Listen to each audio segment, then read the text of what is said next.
만남은 소중한 것입니다. 여러분 항상 좋은 만남을 위해서 기도하십시오. 아멘. 그리고 그렇게 되기를 꿈꾸십시오. 아멘. 좋은 만남이 찾아오기를 갈망하십시오.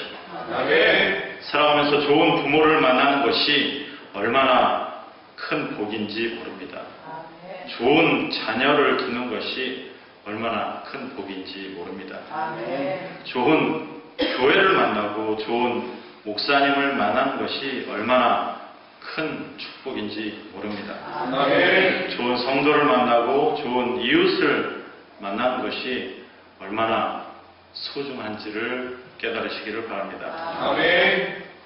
여러분, 좋은 교회 만나셨고 또 좋은 목사님 만나셨는 줄로 믿습니다. 아멘.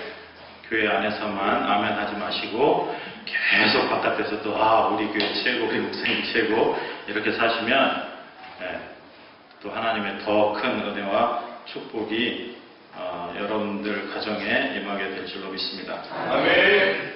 시편 23편은 다윗이 모든 것을 경험한 이후에 노년에 쓴 시입니다. 그래서 오늘 본문 말씀을 통해서 다윗과 양과의 만남을 비유해 우리 인생의 절대적인 하나님과의 만남의 소중함에 대해서 좀 살펴보도록 하겠습니다. 또한 시편 23편에 나오는 하나님의 속성에 대해서 알아보겠습니다. 본문에서 말씀하시는 하나님은 과연 어떤 분이신가, 어떤 하나님인가, 이런 말씀을 통해서 우리의 인생에 순간순간 개입하셔서 인도해 가시는 하나님을 살펴보겠습니다. 첫째는 부족함이 없게 하시는 하나님입니다. 1절에 보면 여호와는 나의 목자시니 내게 부족함이 없으리로다. 아멘. 다윗은 목동이었습니다. 목동 생활의 오랜 경험을 통해 다윗은 누가 좋은 목자인지를 잘 알았습니다. 자신이 생명을 걸면서 구할 만큼 양들은 그에게 아주 소중한 존재였습니다. 그래서 하나님께서 목자이신 것을 너무나 잘 알고 있었습니다. 하나님께서 생명을 걸면서 구해 주실 만큼 자신을 사랑하는 것도 알고 있었습니다. 마치 자신이 양들을 위해 모든 것을 바치면서 일했듯이 말입니다. 그에게는 늘 하나님이 우선순위였습니다. 그래서 시편 23편에 보면 첫 번째 나오는 단어가 뭡니까? 하나님. 아시죠? 여호와. 여호와는 나의 목자시니. 나의 목자는 여호와시니 이렇게 표현을 안 했고 여호와는 나의 목자시니. 다윗은 항상 하나님을 우선순위에 두는 삶을 살았습니다. 어느 누구도 그 무엇도 그 위치를 바꾸지 못했습니다. 그래서 그가 위대한 성공자의 삶을 살 수 있었습니다. 후대에 길이 남을 많은 족적들을 남길 수가 있었습니다. 사랑하는 생문교회 성도 여러분, 항상 하나님을 우선순위에 두고 살아가시기를 축복합니다. 여호와가 항상 여러분의 목자 되셔서 여러분의 삶을 인도해 가기를 축원합니다. 아멘. 그럴 때 부족함이 없게 될 줄로 믿습니다.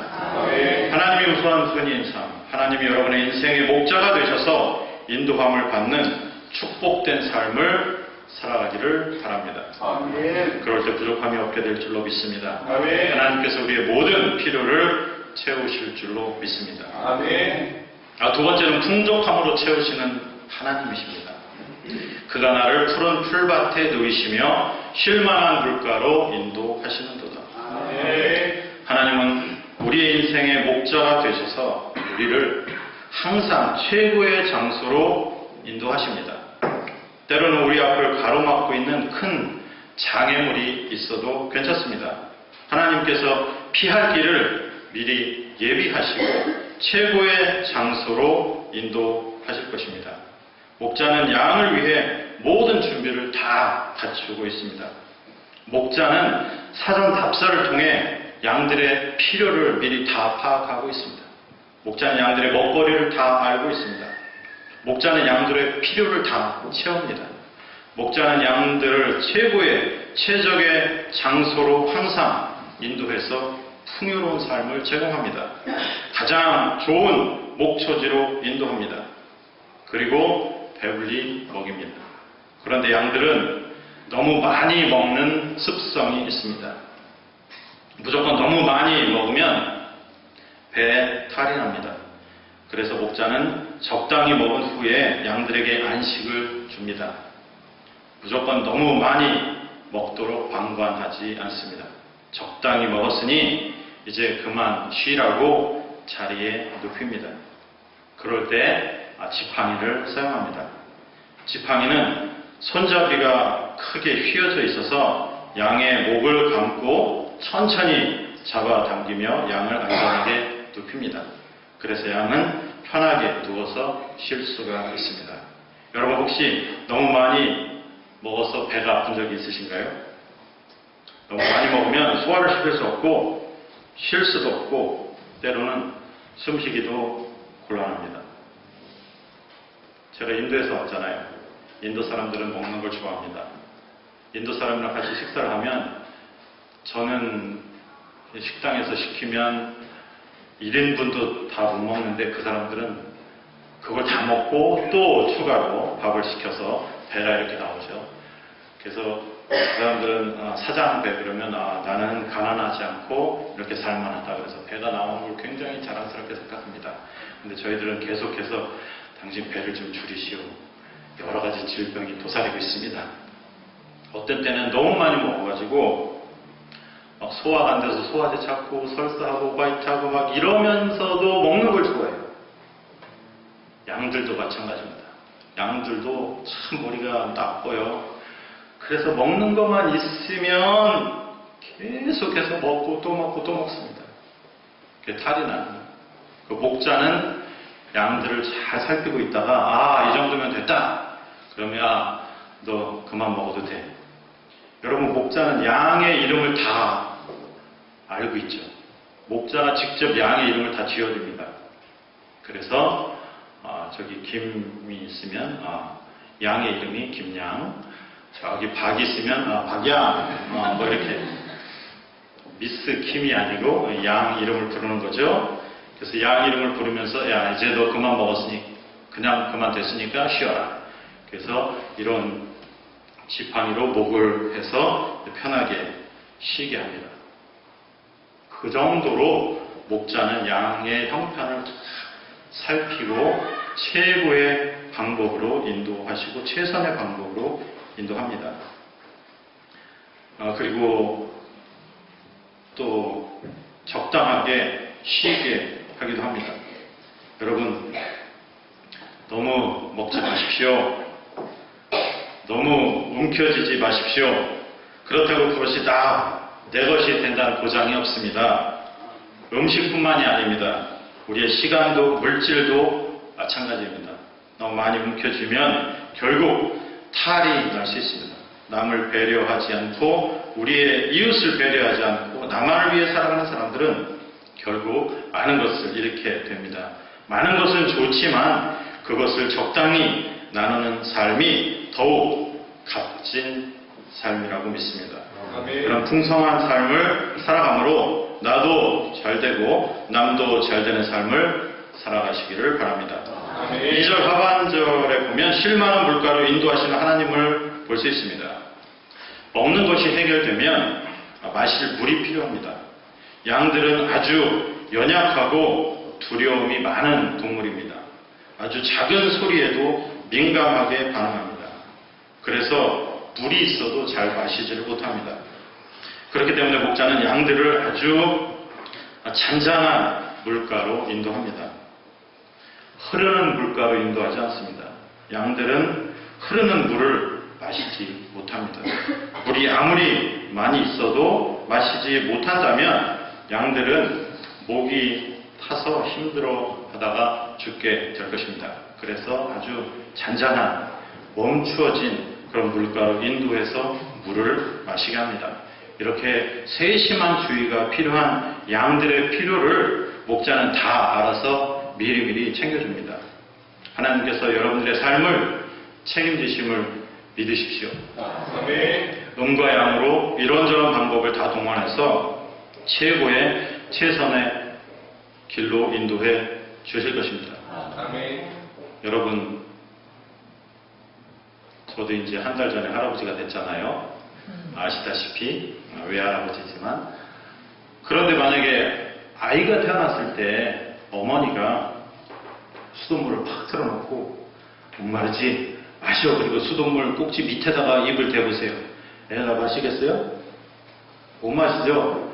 입으로 코로 어디로 들어가는지 모르고 콜록대고 애는 물고 마시질 못할 겁니다. 목자도 양들을 인도할 때 그렇게 막 수돗물을 틀어놓고 컬컬컬 하는 데서 마시라고 하면 양들이 무서워서 마시질 못하는 거예요. 잔잔한 물가로 가서 편안하게 쉬면서 마실 수 있도록 그렇게 인도를 하는 겁니다. 여러분, 하나님의 그런 세심한 관심이 우리를 떠나지 않고 계속해서 주시하고 있어요. 이런 하나님의 놀라우신 은혜와 축복 가운데 날마다 거하면서 사시기를 축복합니다. 아멘. 자, 세 번째로는 내 영혼을 소생시키는 하나님이십니다. 내 영혼을 3절에 보면 소생시키시고 자기 이름을 위하여 의의 길로 인도하시는도다. 하나님은 의로우십니다. 하나님의 이름이 또한 의로 표현되고 있습니다.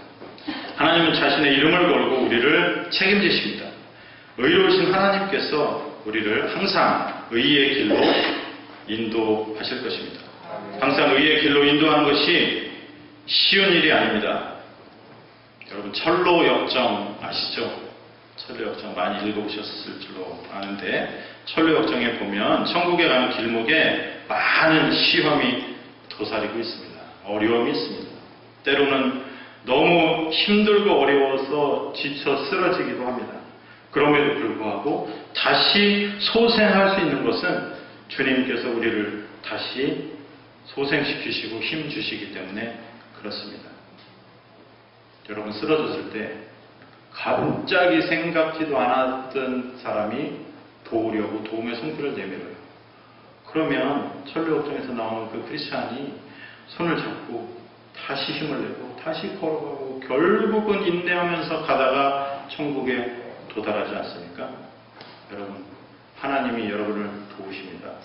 하나님이 직접 도우십니다. 하나님이 직접 와서 도우시지 못하면 도움의 손길들을 준비하고 예비시켜 놓으십니다. 아멘. 여러분, 항상 하나님을 신뢰하십시오. 네. 그러면 하나님께서 우리의 영혼을 소생시키십니다. 육적으로나 영적으로 어려움에 처해 있으니까 하나님을 갈망하십시오. 그러면 여러분의 영혼이 새 힘을 얻을 수 있습니다. 아멘. 2절에서는 우리의 육신의 필요가 풍족함으로 채워지는 것을 볼 수 있습니다. 3절에서는 우리의 영이 주님의 이름 때문에 주님이 당신의 이름을 걸고 우리의 영혼을 소생시키십니다. 영적으로 어려움에 처해 있으니까 하나님을 붙이십시오. 하나님께 나아가십시오. 하나님께서 성령을 보내주셔서 여러분의 영혼을 만져주시고 치료시켜 주시고 소생시켜 주실 것입니다. 아멘. 네 번째로 보면 나와 항상 함께 하시는 하나님. 4절에 내가 사망의 음침한 골짜기로 다닐지라도 해를 두려워하지 않을 것은 주께서 나와 함께 하심이라. 주의 지팡이와 막대기가 나를 안위 하시나이다. 아멘. 양들은 때로는 골짜기를 지날 때가 있습니다. 이곳을 지날 때 어려움이 있습니다. 안전하지 않은 것입니다. 항상 조심해야 합니다. 그러나 참 목자가 있는 한 안심입니다. 힘든 길 지날 때, 힘든 일 만날 때 여러분 평안하십니까? 하나님께서 함께 하시면 안심하고 평안할 수 있습니다. 이 사실을 믿으셔야 합니다. 하나님께서 나를 책임지시기 때문에 항상 안전하다고 믿어야 합니다. 왜 평탄한 길이 아니고 골짜기로 가야만 합니까? 이렇게 불평불만 하시지 마시기 바랍니다. 다 이유가 있어서 그런 길로 인도하는 것입니다. 골짜기가 하나님이 최고의 최선의 선택이기 때문에 그렇습니다. 그것을 지나야지, 양들이 그것을 지나야지 그 골짜기 너머에 먹거리가 있습니다. 그것을 지나야 평안함이 있고 풍성함이 있습니다. 평탄한 길은 겉으로는 좋은 길 같지만 그렇지 않습니다. 여러분, 아브라함과 롯을 아시잖아요. 롯은 평탄한 길, 좋은 길 택했습니다. 그러나 그 길은 악의 길이었고 멸망의 길이었습니다.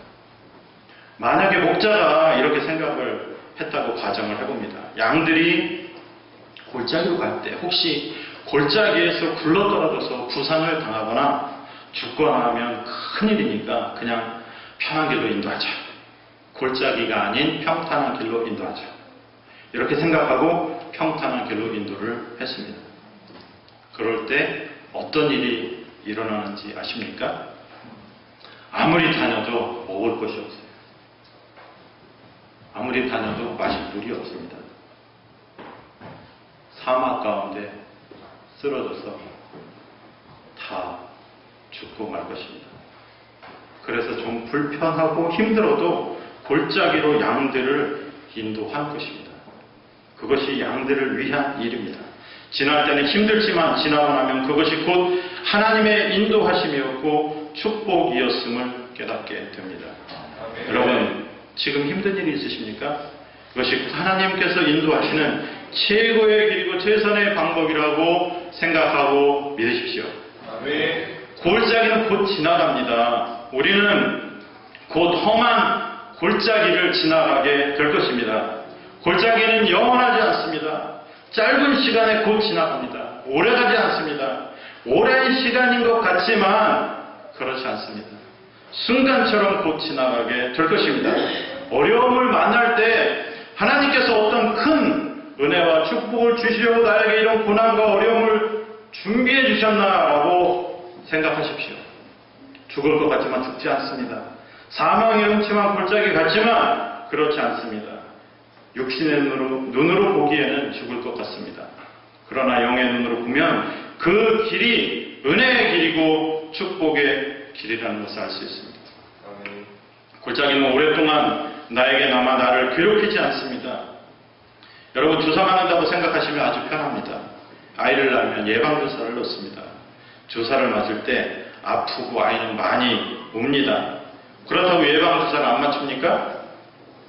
그렇지 않습니다. 예방주사를 맞아야 아이가 건강하게 잘 자랄 수 있다고 믿기 때문에 주사를 맞춥니다. 이처럼 하나님께서도 우리에게 어린아이처럼 때때로 주사를 놓습니다. 여러분, 주사 맞아보셨죠? 따끔하죠? 아프죠? 어렸을 때는 막 울고, 제가 초등학교 다닐 때는 어떤 아이들은 주사 맞는 게 너무 무서워가지고 그때 또 한참 일반 주사 맞다가 불주사라는 게 유행했어요. 불주사 맞으면 더 아프다고 막 도망다니고, 어떤 애는 아프다고 그러고 화장실에 숨고 막 이래가지고 주사를 안 맞다가 나중에 더 큰 병 걸려가지고 병원에 실려가고 막 이런 것들 경험해 보셨을 줄로 압니다. 때때로 하나님 우리에게 예방주사를 맞춥니다. 그때는 아픈 것 같지만 그것이 하나님의 은혜이고 축복입니다. 이것이 사망의 음침한 골짜기로 지나는 것입니다. 이것을 통과해야 하나님의 은혜와 축복의 참맛을 누릴 수 있습니다. 인생의 쓴맛을 경험하지 못한 사람은 인생의 단맛 또한 모릅니다. 인내는 쓰지만 그 열매는 달듯이 우리의 인생에서도 참 단맛, 곧 하나님의 축복을 받기 원하시면 골짜기로 가는 것을 즐기십시오. 그리고 긍정적으로 생각하십시오. 하나님께서 미천한 나에게 얼마나 큰 축복을 주시려고 이런 고난을 겪게 하시는가 생각하십시오. 하나님께서 어려운 길로 우리를 인도하실 때 우리를 그냥 버려두지 않으십니다. 혼자 가라고 방치하지 않습니다. 나와 항상 함께 하시겠다고 약속하셨습니다. 그렇기 때문에 우리는 안심하고 갈 수 있습니다. 여러분, 작자비상의 모래 위의 발자국 이야기를 잘 아실 것입니다. 인생길이 너무 힘들어 하나님께 불평하며, 하나님, 왜 내가 가장 힘들고 어려울 때 나를 떠나셨나요? 모래 위에 발자국이 4개였었는데 내가 가장 힘들 때 왜 2발짝 축복밖에 없었나요? 하나님 왜 저를 떠나셨나요? 하나님 왜 저를 버리고 가셨나요? 그때 주님께서 뭐라고 말씀하셨습니까? 내가 가장 힘들고 어려울 때 내가 너를 떠난 것이 아니고 내가 너를 업고 걸었느니라. 하나님 지금도 여러분들이 어렵고 힘들 때 여러분들을 안타깝게 측은한 마음으로 보시면서 여러분들을 안고 때로는 업고 목등 태워가면서 여러분들을 안전한 곳으로 인도하실 것입니다. 그런 위대하신 능력이 하나님을 항상 신뢰하고 믿고 가십시오. 누가복음 15장 4절에서 5절 보면 양 100마리 가진 목동이 있었습니다. 한 마리를 잃었습니다. 한 마리가 무리해서 도망갔어요. 내 목동 마음에 안 들어. 다른 목동은 잘해줄 때는데 우리 목동은 마음에 안 들어. 내 다른 양 친구들도 마음에 안 들어. 그래서 집을 나갔어요. 가출했어요. 가출해 보니까 집이 그리워지는 거예요. 속된 말로 개고생한 거예요. 나가가지고 너무 힘든 거예요. 쫄쫄이 고생했어요. 집 생각이 간절해요. 그런데 아까도 말씀드렸듯이 양은 머리가 둔해요. 그리고 앞을 잘 보지 못해요. 양 혼자는 스스로 집을 찾아올 수가 없습니다. 그때 목자가 나서는 거예요. 그러면서 양의 이름을 부릅니다. 뭐라고 불렀죠 아까? 김양 그러면 양이 대답을 하는 거. 저기 내 목자. 내가 나가보니까 우리 목자가 최고야. 저 내 최고의 목자가 나를 부르시는구나. 얼마나 기쁘겠어요. 그래서 양이 대답을 해요. 어떻게 대답합니까? 그렇죠. 똑똑하시네. 음매 그러죠. 양은 말을 못해요. 한국말도 못하고 영어도 못해요. 그래서 음매가 최고의 양의 대답이에요. 그러면 목자는 바로 듣고 목소리를 듣고 바로 아는 거예요. 내 양이구나. 김양이 나를 부르는구나. 나를 얼마나 찾고 있었을까. 그래서 얼른 가가지고 안고서 목에 메고 그렇게 옵니다. 그냥 집 나갔다고 짜증내면서 증들내면서 한 방 먹이고 끌고 오는 게 아니에요. 양을 메고서 옵니다. 집을 혼자 찾아올 수가 없기 때문에 목자가 나서는 겁니다. 결국 양을 찾아옵니다. 양을 메고 오는 것은 양이 이미 많이 지쳐있기 때문입니다. 배고프고 목마르고 지쳐있어요. 많은 상처를 입어서 걷지 못할 형편이 있습니다. 따뜻한 목자의 품이 그립습니다. 그때 목자가 양을 갓난아이처럼 양에게 가장 편한 자세인 어깨에 메고 옵니다. 하나님은 우리를 절대로 혼자 두시지도 않고 버리지도 않으십니다. 항상 불꽃 같은 눈동자로 우리를 주시하고 계십니다. 우리를 도우시며 우리를 위해 존재하십니다. 우리는 잠깐 길을 잃을 수도 있습니다. 잠시 방탕한 삶을 살 수도 있습니다. 집 나간 산자의 삶을 살 수도 있습니다. 그러나 여전히 하나님은 우리를 사랑하셔서 우리를 찾아 나서십니다. 결국 우리를 안고 돌아오십니다. 주님의 지팡이와 막대기가 우리를 안위하십니다. 지팡이와 막대기는 용도가 다릅니다. 손잡이가 둥그런 지팡이는 우리를 눕히기도 하고 옳은 길로 인도하기도 합니다. 쉬기도 하고 항상 안전하게 우리를 돌보아 줍니다. 막대기는 끝이 화살처럼 이렇게 뾰족합니다. 그래서 무기로 쓰입니다. 무서운 동물들이 나타나 양들을 해하려 할 때 양들을 위험에서 건져냅니다. 이것이 하나님의 사랑입니다. 하나님은 우리를 안전하고 편안하게 인도하시고 돌보십니다. 악한 자들을 다 몰아내고 무찌릅니다. 하나님은 가장 위대한 장수십니다. 세상 누구도 하나님을 대적하거나 싸워 이길 수 없습니다. 하나님의 품에서 항상 안전과 평안함을 누리십시오. 하나님께서 항상 함께 하십니다. 이 사실을 굳게 믿고 나아가시기를 바랍니다. 아멘. 다섯 번째는 넘치게 하시는 하나님. 5절에 주께서 내 원수의 목전에서 내게 상을 차려주시고 기름을 내 머리에 부으셨으니 내 잔이 넘치나이다. 다윗은 좋은 목자였습니다. 많은 사람이 그를 지지했고 따랐습니다. 그렇다고 모든 사람들이 그를 좋아하고 따른 것은 아니었습니다. 그에게도 그를 괴롭히는 원수들이 있었습니다. 아주 멀리 있는 사람들이 원수가 아닙니다. 원수는 아주 가까이에 있으면서 그를 괴롭혔습니다. 다윗의 인생에 있어서 아주 가까이서 그를 아주 많이 괴롭힌 사람들이 있었습니다. 바로 사울과 압살롬입니다. 사울 왕은 다윗의 장인입니다. 압살롬은 다윗의 아들입니다. 장인과 아들이 다윗의 원수였고 그를 가장 많이 괴롭혔습니다. 가장 가까운 사람이고 가장 사랑하며 살아야 할 대상이 그를 가장 괴롭히는 원수였습니다. 얼마나 다윗의 마음이 아팠을까요? 사울은 수도 없이 다윗을 죽이려고 했습니다. 코앞에서 죽이려고 했고 군대를 보내 죽이려고 했습니다. 그러나 다윗은 항상 하나님 편에 섰습니다. 하나님을 절대적으로 신뢰하고 의지했습니다. 계속 숨어 피해 다녔습니다. 사울을 죽일 기회가 여러 번 있었지만 그에게 손을 대지 않았습니다. 원수를 갚는 일은 하나님께 맡겼습니다. 하나님께서 처리해 주실 것을 믿었습니다. 이것이 하나님께서 주신 기회라고 말하며 사울을 죽이려고 주변에서 그렇게 얘기했지만 그렇게 실행하지 않았습니다.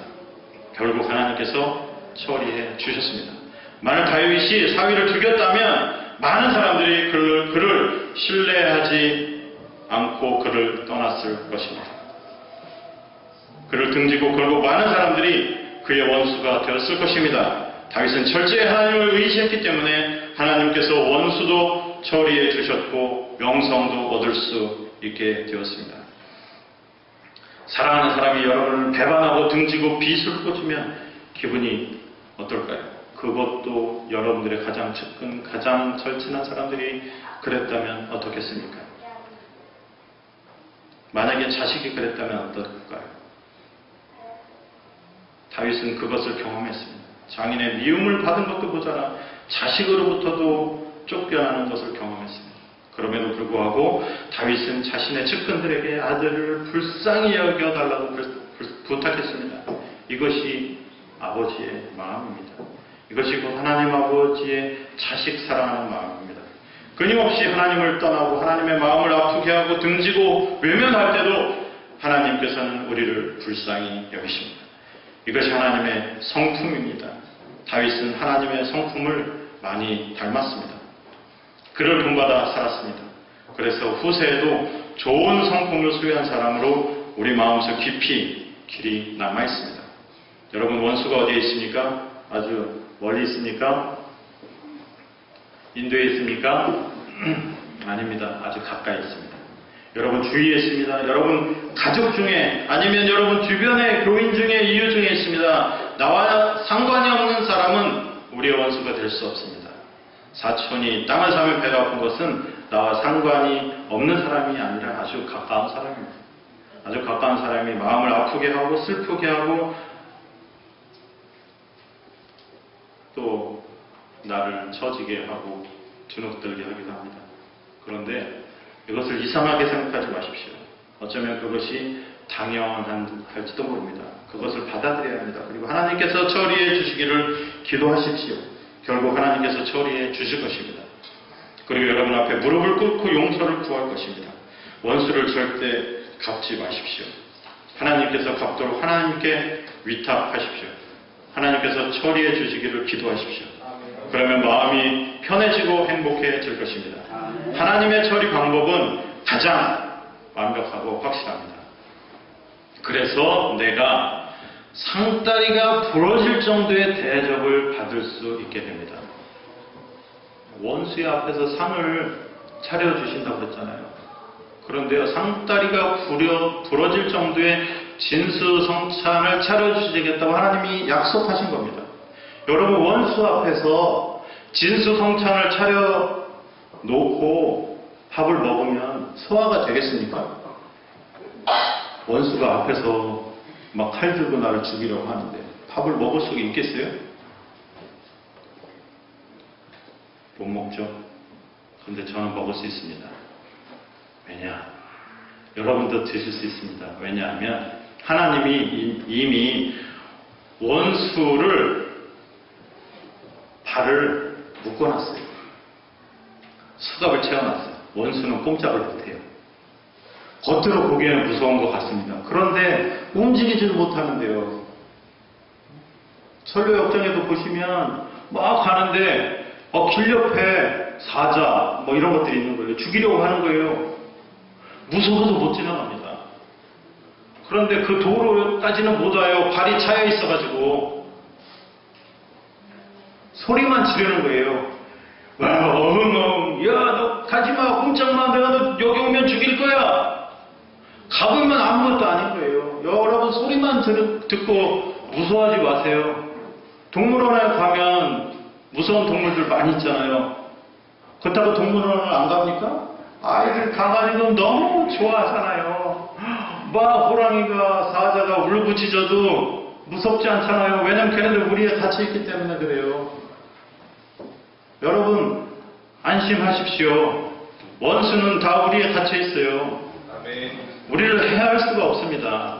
그렇기 때문에 다윗이 이렇게 고백할 수 있었습니다. 원수의 앞에서 하나님이 상을 차려주시고 나를 배불리 먹게 하신다. 풍성하다. 내 삶이 윤택하게 되었다. 여러분 뜨거운 불이나 사자의 입이 다니엘과 그의 친구들을 공격할 수 없었습니다. 이미 불꽃은 사그라들었어요. 이미 사자는 발이 묶여 있었고 입도 봉해져 있는 상태예요. 그러니 어떻게 해야 할 수가 있겠습니까? 하나님이 미리 다 완벽하게 우리를 사랑하셔서 처리해 주셨습니다. 하나님은 우리를 괴롭히는 원수보다 훨씬 더 크시고 강하십니다. 아멘. 아멘. 또 후반절에 보면 기름을 내 머리에 부으셨으니 내 잔이 넘치나이다. 기름을 머리에 바른다는 것은 여러 가지 의미가 있습니다. 양들은 아주 연약합니다. 머리도 좋지 않고요. 힘도 없고요. 눈도 좋지 않습니다. 또한 다리가 아주 약합니다. 다리가 약하면서도 몸은 큰 편입니다. 거기에 털이 많이 나고 잘 자랍니다. 긴 털에 갖가지 오물이 있습니다. 여러분 양 멀리서 보면 참 이쁘죠. 아름답고. 그런데 가까이서 보면은요 냄새나고 더러워요. 그리고 막 넘어지고 쓰러져가지고 또 똥 싸놓고 이런 데 해서 막 그 양 털에 다 묻어가지고 더럽습니다. 그러니까 벌레들이 또 거기에서 사는 거예요. 벌레들이 살면서 양 피를 다 빨아먹고 아프게 합니다. 그래서 상처나죠. 때로는 이게 털이 너무 무거우니까 쓰러지죠. 그래서 다치죠. 그때 사용하는 것이 기름입니다. 기름은 의약품입니다. 그래서 목자들은 항상 기름을 지니고 다녔어요. 그래서 양들이 쓰러지고 다치고 상처 났을 때 그것을 치료해 주는 의약품으로 사용하기 때문에 그렇습니다. 그래서 뭐 벌레 물려서 아플 때 또 넘어져서 상처 났을 때 다 치료해주고 약을 발라주는 역할을 했습니다. 여러분 또 기름이라는 의미는 기름을 부어서 옛날에는 세 사람들에게 기름을 부었습니다. 왕이랑 제사장이랑 선지자에게 기름을 부었습니다. 그래서 왕을, 선지자를, 제사장을 만든 거예요. 여러분 하나님이 우리들에게 성령의 기름을 쏟아 부어 주십니다. 이런 은혜를 우리가 받고 체험을 해야 됩니다. 그래서 우리는 다 왕 같은 제사장들입니다. 여러분 이런 능력 있는 삶을 사시기 바랍니다. 여러분 혹시 마음의 상처가 있으십니까? 육체적인 질병뿐만이 아니고 마음의 상처, 때로는 사람들과의 갈등 때문에 생긴 아픔들, 괴로움들, 하나님이 지금 이 시간에 하나님의 기름으로 친히 여러분들을 만져주시고 치료해 주시기를 소망합니다. 여러분, 상처를 받지 않고 살 수는 없습니다. 그럴 때 우리는 하나님을 더욱더 신뢰하십시오. 이런 훈련 과정을 통해서 우리는 더 강하게 되고 위대하게 될 수 있습니다. 하나님께서 위대하게 쓰신 사람들은 이런 어려운 광야 학교를 통해서 훈련을 받았습니다. 그렇기 때문에 더 위대하게 쓰임 받았습니다. 여러분 육신의 질병이 있습니까? 마음의 아픔이나 고통이 있습니까? 상처가 있으십니까? 하나님이 지금 여러분과 함께 하십니다. 상처를 치료해 주시고 관계를 회복해 주실 것입니다. 아멘. 상처가 없으시니까 치료가 필요 없으신가 봐요. 여러분, 하나님께서 우리에게 성령을 부어주시고 사역자로 삼아 주셨습니다. 목회자만 사역자가 아닙니다. 그리스도인으로 이미 부름을 받은 사람은 다 사역자이며 왕같은 제사장들입니다. 그래서 우리는 할 일이 많은 사람들입니다. 주님처럼 살아야 할 의무가 있는 사람들입니다. 남을 섬기며 살아야 합니다. 열심히 전도하며 선교하며 기도하며 살아야 합니다. 오늘도 주님 없이 영적으로 죽어가는 영혼들이 이 세상에는 너무나 많이 있습니다. 그들을 구원하시기 위해 주님께서 우리를 부르셨습니다. 여러분, 회사에 취업을 하면 회사에서 원하는 일을 해야 합니다. 물건을 만드는 것이라든가 물건을 파는 일, 광고하는 일, 다양한 일들이 있습니다. 우리는 하나님께서 운영하시는 회사에 취업을 했습니다. 부르심에 합당한 일을 해야 합니다. 그것이 곧 사람을 구원하는 일입니다. 죽어가는 사람을 살리는 일입니다. 하나님 없이 살아가는 사람들에게 하나님을 소개하고 믿게 하는 것입니다.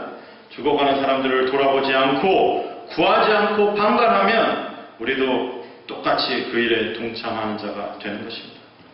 하나님께서 우리에게 기름을 부으셔서 사역자로 부르신 것은 한 영혼이라도 구원해 내라는 의미입니다. 때로는 부르심이 두렵고 떨리지만 하나님이 함께 하시니 두려움 없이 나가시기 바랍니다. 하나님께서 기름을 부으셔서 왕, 제사장, 선지자로만 부르신 것이 아닙니다. 거기에 걸맞는 힘과 능력도 함께 주셨습니다. 힘없는 왕이나 제사장, 선지자는 부르심에 합당한 일을 할 수 없습니다. 힘없는 왕이 무슨 일을 할 수 있겠습니까? 하나님께서 우리를 기름 부으셔서 왕같은 제사장으로 부르시고 똑같이 힘과 능력을 주셨기 때문에 우리는 우리에게 있는 책임을 능히 감당할 수 있습니다. 그럴 때 우리는 내 잔이 넘치나이다 라고 고백할 수 있습니다. 여러분, 잔이 넘치십니까? 잔을 다른 말로 얼마든지 바꾸어 사용할 수 있습니다. 잔을 다음과 같이 바꾸어 사용해 보십시오. 내 잔이 넘치나이다. 내 은혜가 넘치나이다. 내 축복이 넘치나이다. 내 행복이 넘치나이다. 내 평안이 넘치나이다. 내 소망이 넘치나이다. 내 기쁨이 넘치나이다. 내 사랑이 넘치나이다. 내 은사가 넘치나이다. 내 미소가 넘치나이다. 여러분들의 햇살이 정말 아름답습니다. 아멘. 넘치는 삶을 사세요. 내 잔. 큰 잔을 준비하세요. 조그만 잔 넘쳐야 별거 없습니다. 큰 잔, 아름다운 잔, 멋진 잔, 깨끗한 잔, 그런 잔을 준비하셔서 항상 오 주님, 주님의 은혜가 넘치나이다. 내 잔이 넘치나이다. 풍성한 삶을 인도해 주셔서 감사합니다. 아멘. 이렇게 고백하면서 사시기를 바랍니다. 다섯 번째로는 영원히 함께 하시는 하나님. 6절에 내 평생의 선하심과 인자하심이 반드시 나를 따르리니 내가 여호와의 집에 영원히 살리로다. 하나님의 선하심과 인자하심이 반드시 나를 따릅니다. 하나님은 선하시고 인자하십니다. 하나님은 선이시고 인자 그 자체이십니다. 그런 하나님께서 항상 나를 따른다고 말씀하십니다. 목자는 양들을 뒤에서 돌보며 인도합니다. 양들이 곁길로 가는지 무엇을 하는지 다 살피고 안전한 길로 인도합니다. 선하시고 인자하신 하나님께서 우리의 바로 뒤에서 우리에게 눈을 떼지 않으시고 우리의 형편을 살피시고 가장 좋은 길로 인도하십니다. 하나님께서 우리의 바로 뒤에서 우리를 지켜보고 계시니 어떠한 형편에 처해도 우리는 안심할 수 있습니다. 이런 주님께서 우리 평생에 우리를 안전하게 돌보고 지켜주시겠다고 약속하셨습니다. 그런 하나님을 믿는데 무엇이 문제가 되겠습니까? 이런 위대한 크신 하나님을 신뢰하십시오. 아멘. 그럼 우리는 항상 안전합니다. 누구도 우리의 안전을 위협할 수 없습니다. 마태복음 8장 23절부터 27절에 보면 바다에 큰 노을이 일어나서 배가 물결에 덮이게 된 장면이 나옵니다. 그때 주님은 주무셨어요. 너무 피곤하셔가지고 주무셨어요. 그렇게 큰 파도가 치는지도 모르고 주무셨어요. 그것을 본 제자들은 너무 무섭고 놀라서 막 곤히 자고 있는 주님을 깨웠습니다. 주님, 제발 불쌍히 여겨주세요. 다 죽게 됐습니다. 참 믿음도 없죠. 주님, 자기들 다 죽으면 주님도 같이 죽는데 하나님이 그런 일들을 방관하고 계실까요? 제가 한 번은 이런 얘기를 들은 적이 있습니다. 어느 집사님이 비행기를 탔는데 비행기가 너무 흔들리는 거예요. 너무 막 무서워서 덜덜덜 하고 있는데 가만히 보니까 저 앞에 목사님이 타고 계시더래요. 그래가지고 집사님이 갑자기 마음이 평안해졌어요. 비행기가 아무리 흔들려도 목사님이 타고 계시니까 하나님이 목사님을 보호해 주시면 나도 보호해 주시겠지.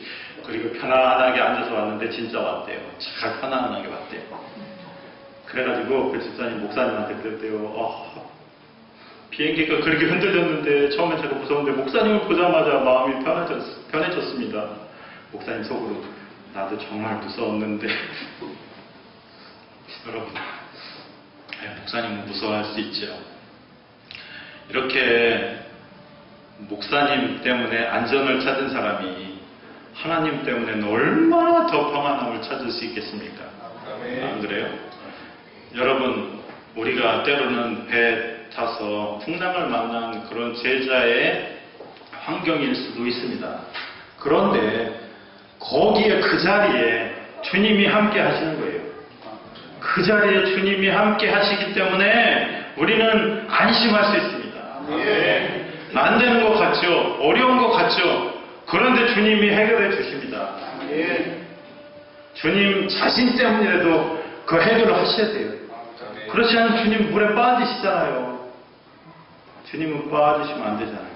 그러니까 제자들을 빠지게 할 수가 없죠. 그러니까 안심하셔야 됩니다. 우리는 주님을 피난처로 삼아야 됩니다. 거기가 가장 안전한 장소이기 때문에 그렇습니다. 결국 우리는 천국 백성으로 여호와의 집에서 영원히 살게 될 것입니다. 이 땅에 살면서도 주님의 선하심과 인자하심을 누리며 천국처럼 살고 또한 주님의 집에서 영생을 누리며 살게 될 것입니다. 하나님이 정말 멋진 집을 짓고 기다리고 계세요. 여러분, 인도 집, 제가 그전에 동영상을 보신 적이 있으신지 모르겠지만 인도 집은 정말 불쌍한 사람들은 이렇게 고개를 꼿꼿이 들고 들어가질 못해요. 들어간 입구가 너무 좁아가지고 얼굴을 숙이고 이렇게 들어가야 됩니다. 집도 아마 1m가 채 안 돼요. 그렇게 돼요. 그래서 들어가서 서 있지도 못합니다.